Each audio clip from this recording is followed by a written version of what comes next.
Formula One engines are the creme de la creme of engines. F1 engineers have pushed the limits of technology to advance the internal combustion engine, and us normies, we get to benefit from it. If it weren't for F1, we might not have turbos in our daily drivers. That's right, poor little spinny boy, he just fade away. Oh, it's painful. Oh, this hurts. This hurts. So I got thinking, what are some of the most technologically advanced F1 engines throughout the sport's 75-year history? Well, today we're going to highlight some of the most dominant engines in Formula One and dive into the clever bits of engineering that made them so good. I like snapping my fingers. Let's go.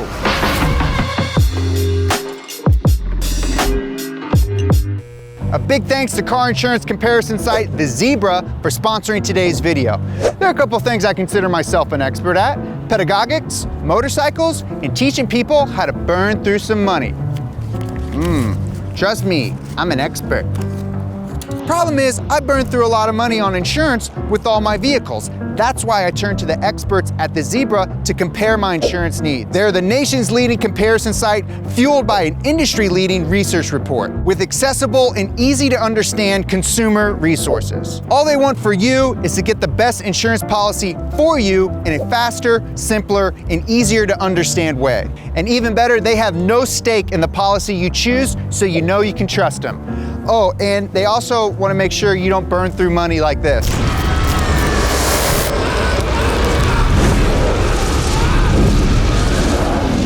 Burning through money is no joke. Stop wasting your hard-earned cash on insurance policies that aren't right for you. Go to thezebra.com/bumper to compare insurance policies and save an average of $440 a year. I never said I was an expert at putting out fires. Nolan!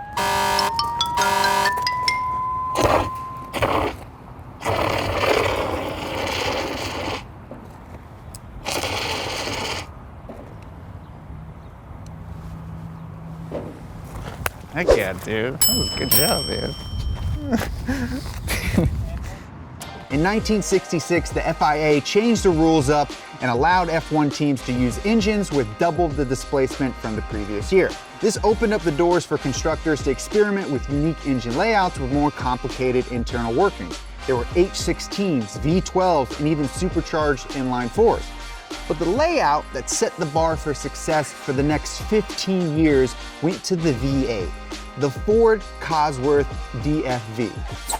DFV stands for double four valve, and it first showed up in the Lotus 49 all the way back in 1967 at the Dutch Grand Prix. Two cars on the grid were kitted with this engine, one setting pole and the other one winning the race during its first time out. Its designer, Keith Duckworth of Cosworth, took only 5 months to complete the design stages and less than a year to get it put into a car for its first race. The engine wasn't perfect out of the box, but by the time it was fully developed, it contained some key innovations that allowed it to be so dominant. First was an innovation in the oil flow. Pumps feeding oil to the bearings in the DFE were rated at 6.5 gallons a minute. An old school rule of thumb was to use scavenge pumps twice the capacity of the pump delivering the oil, but due to a poorly designed crankcase breather, oil was accumulating in the heads.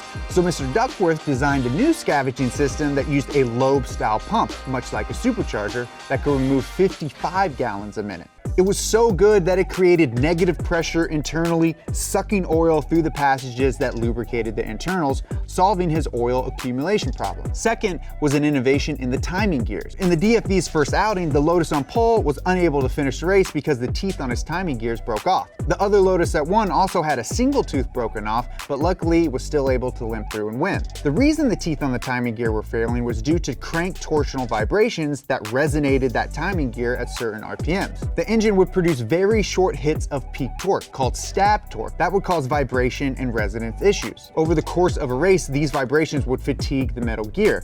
So, to the drawing board, Mr. Duckworth went, and what he came up with was the timing gear damper, also called the coil hub. The timing gear damper takes the vibrations caused by those hits of torque and smooths them out within the gear train.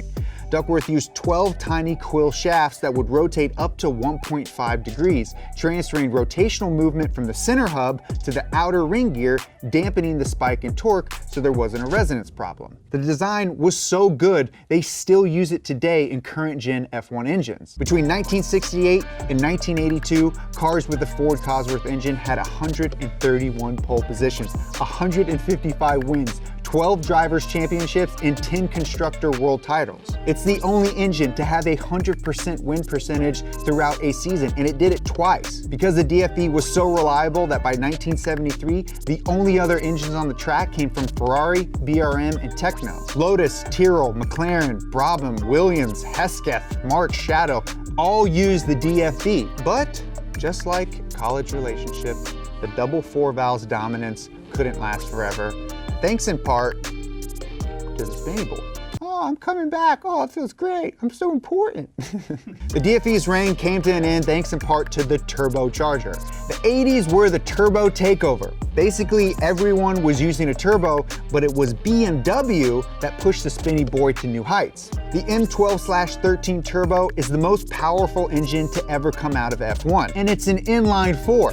Heck, it's the most powerful BMW engine ever made, making 1,350 horsepower out of the 4-banger. Instead of casting new blocks for the M12-13, BMW used old ones that had more than 100,000 kilometers on them.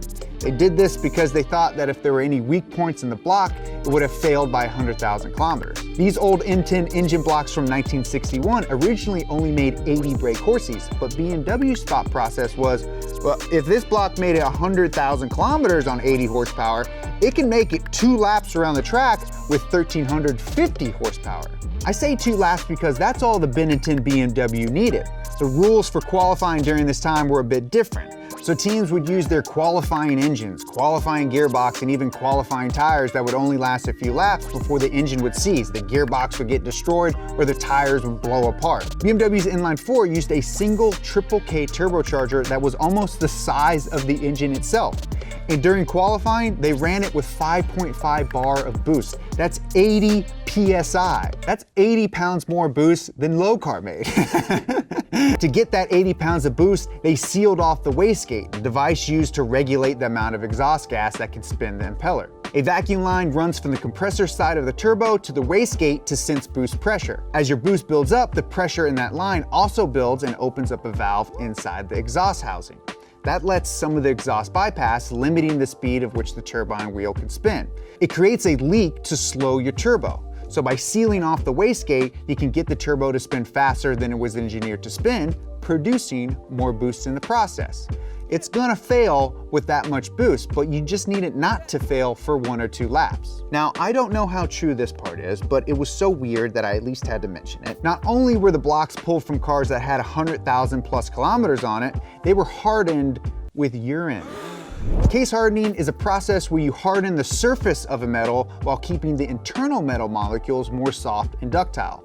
You form a thin, hard metal surface, like a Cadbury egg, or like an actual egg. This hardening process has been around forever. Bladesmiths do this. You take your steel sword, and while it's hot, you quench it in a liquid to rapidly cool the surface. If your metal has a layer of carbon on it, those carbon atoms diffuse into the surface of your part, making a thin layer of high carbon steel, which is hardened during the rapid quench. Apparently, the BMW M10 blocks would be left outside to weather, as well as have the engineers pee on them.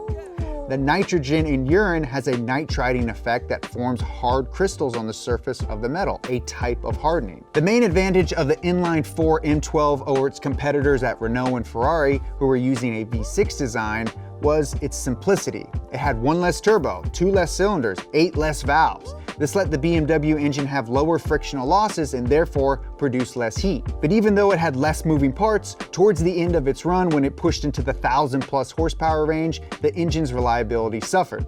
Even when not on full boost, engine and turbo failures were a common occurrence. But hey, you don't boost for longevity, you boost to live in the moment. We couldn't talk F1 and not talk about a Ferrari engine. But it's not Ferrari's iconic 12-cylinder configuration that's worth talking turkey. It's their 3-liter V10 that gave them so much success. From 1999 to 2004, Ferrari's V10 design helped secure 6 straight years of Constructors' Championship using the Tipo 050 and Tipo 051. Now, Tipo in Italian means type, but it also means guy. And I like to think Ferrari wanted to call their engine the Guy 050. It's got me crazy. I like thinking about guys. That's not exactly what I wanted to improvise, but it's okay. The Ferrari Tipo 051 used a 90-degree V-angle cast aluminum block that was a load-bearing member of the chassis. The Italian-made V10 pumped out 900 ponies at a crazy 19,000 RPM. During the race, Ferrari turned the beast down to output only 865 horsepower at 18,600 RPM, but this reduction in power led to a more reliable engine that won 15 out of 17 races in 2002, with 10 second-place finishes. This engine powered one of the fastest and most successful F1 cars of all time. If you want to know more about why that's so impressive, click the link right here. We talked about why it's hard for engines to get up to 20,000 RPM. The Tipo 051 used shorter heads that were optimized to increase fluid flow efficiency in the 20 intake ports. This unique head design was in part due to the unique crankcase design. To lower the engine's center of gravity, they redesigned the case so they could place the crank as low as possible in the block. The crankshaft, as well as the gears, were designed to reduce as much rotating mass as possible to cut down on friction. The weight of the engine was only 95 kilograms, about 210 pounds. That's like Nolan when he's eating healthy. Love you, Nolan. It also used a high exiting exhaust system that moved the exhaust flow backwards over the rear diffuser, crop dusting their own diffuser to go faster. Now that is commitment. Now this next bit isn't engine tech, but it's so cool that I have to talk about it. BMW was still making monster engines at the time and were the most powerful in the field. So Ferrari in the off-season worked out their secret, gaining 50 to 60 horsepower on their competition. Ferrari knew how to determine how much horsepower other teams were making, so they knew how they stacked up. They set up recording equipment at the end of a straightaway to measure the speed of a competitor's car. Using a technique called sonic measurement, the pitch of the car's engine can be picked up and then used to calculate the RPM at a given speed. If you can estimate the drag coefficient of the car, you can calculate the engine's horsepower. I think we may have another B2B episode in our future. Mercedes. Yes, it's a hybrid. Yes, it's a V6 turbo. Yes, a lot of people hate on it because it's the physical representation of the death of a non-electrified era. But the PU 106A put in motion the success we currently see today for Mercedes. At the end of the 2013 F1 season, teams moved from 2.4-liter naturally aspirated V8s to 1.6-liter V6 single turbos, and so began the reign of King Benz. Not only was displacement reduced, there was a limit on how much fuel the engines could use. Teams had been using 150 kilograms of fuel each race, and now they could only use 100 kilograms. So how did Mercedes go about solving having to use a third less fuel? They used pre-chamber combustion. To understand how it works, we gotta go back to the 4 engine cycles. SSBB, suck, squeeze, bang, blow. It's an important acronym, so important that I had Joe make a song so you'll never forget it.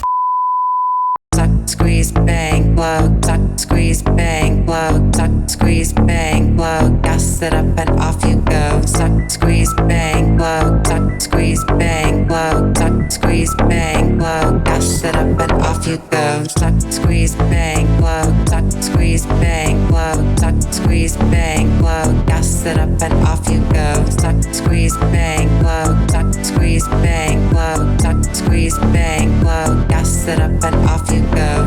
The pre-combustion chamber comes into play during the squeeze and bang portion of our cycle. During the suck stroke, anywhere from 95 to 97% of the air-fuel mixture is directly injected into the cylinders. But that remaining percentage of fuel is used in a small separate chamber inside the cylinder head, the pre-chamber. Inside that pre-chamber, you have your normal spark plug that ignites that small amount of air-fuel mixture, creating a flame. There are holes in the bottom of the pre-chamber, like jets in a carburetor, that this ignited mixture flows through that enter into the main combustion chamber, the cylinder. That flame then ignites the main air-fuel mixture and we got our power stroke. In other words, you're using a mini flame to produce a bigger flame. Instead of using a small spark plug like this to ignite your air-fuel mixture, you use a flame like this. And depending on the size and number of jets in your pre-chamber, you can alter how you ignite the fuel in the cylinder. In traditional cars with a spark plug, the ignition point happens in the center of the cylinder.